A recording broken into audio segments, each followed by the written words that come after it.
Hey everyone, in this video we're going to talk about some key differences between being an amateur filmmaker and a professional filmmaker.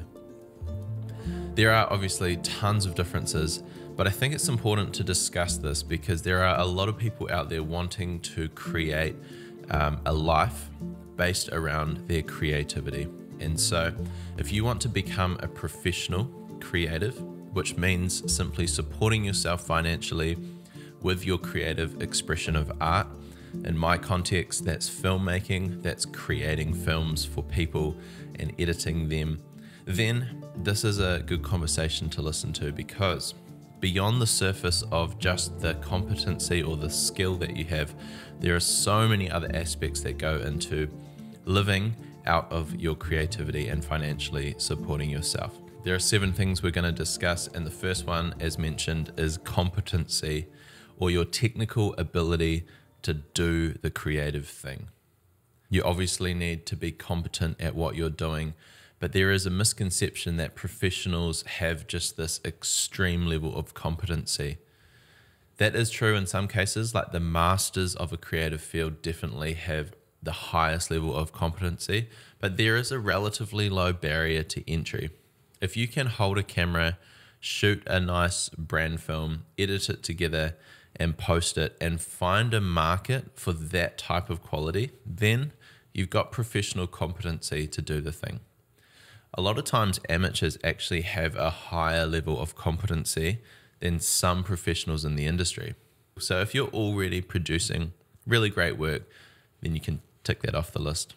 Number 2, the second thing that distinguishes a professional from an amateur is consistency. So a professional lives and exists inside a creative market. So there are people that spend money to extract a certain level of creativity from the professional, but that professional needs to know how to deliver that level of competency consistently every single time over a long period of time. If you want a long, fulfilled creative career, then you need to be consistent with what you're delivering. Number 3, a professional is a developer of systems. So they develop systems, frameworks, or structures around themselves to help deliver that high level of competency consistently to the client. Now, for a professional, that structure and those systems could simply be like a workflow process that they follow consistently. It could be the technology, gear, and equipment that they surround themselves with to be able to deliver that consistent result. It could also be soft systems such as time management processes or just the way you do your morning routine.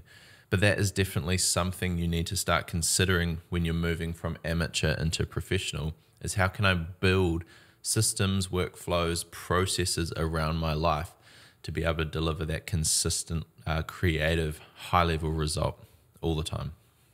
Number 4, a working professional in the creative world has great communication. They have clear, timely, honest, and direct communication. There are all sorts of different types of conversations that you'll have over your professional career. You might have to confront different clients. You might have to be honest about the fact that you haven't delivered something on time, or you haven't met a certain expectation. You'll have to communicate to employees. You'll have to communicate to your other creative professional partners in the industry.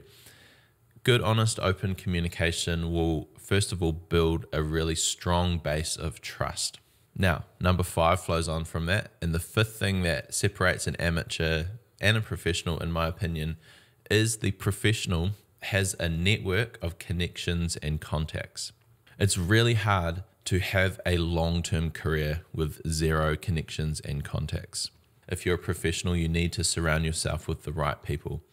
There are so many different scenarios where I have had to call on a professional contact of mine to fill in a position because I've either been sick or just some other stuff's come up and I haven't been able to deliver. If you're a professional production company, having crew on your books like shooters, editors, colorists, sound designers, all of these things are essential if you want to be able to deliver those consistent results. Life's not a straightforward line, and there will be times where you need to pull on other people to help you deliver your creativity. The other main reason to build connections and contacts is it opens up opportunity. It opens up different markets and different project opportunities for you. Now, number 6.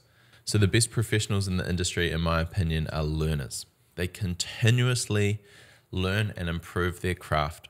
It might just be simply refining the system that they use or the technology that they use, or it might be relearning a update to a software program that's come out. But a professional is continuously learning and refining and perfecting their craft. If you're claiming to be a professional at a certain thing, then it's your responsibility to literally be forefronting the industry for that thing.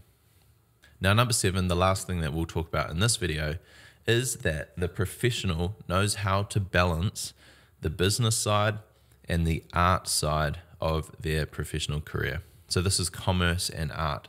The commerce art scale is this fine balance between making money and being creatively fulfilled. Often it'll feel like you're on a seesaw. One project you're creatively fulfilled, and some projects you make a lot of money, but creatively they're just not great. And so a professional over a long period of time knows how to balance these two and hold them evenly so they're creatively fulfilled and they're financially doing well as a result. So with those 7 things that we've discussed, I hope that's helped you even just start thinking again about your professional world, or if you're an amateur moving into the professional market, hopefully it's given you some tools to start thinking about what you can implement to become a professional. As always, if you enjoyed this video, please like and subscribe and comment down below. We will see you in the next one. Peace out.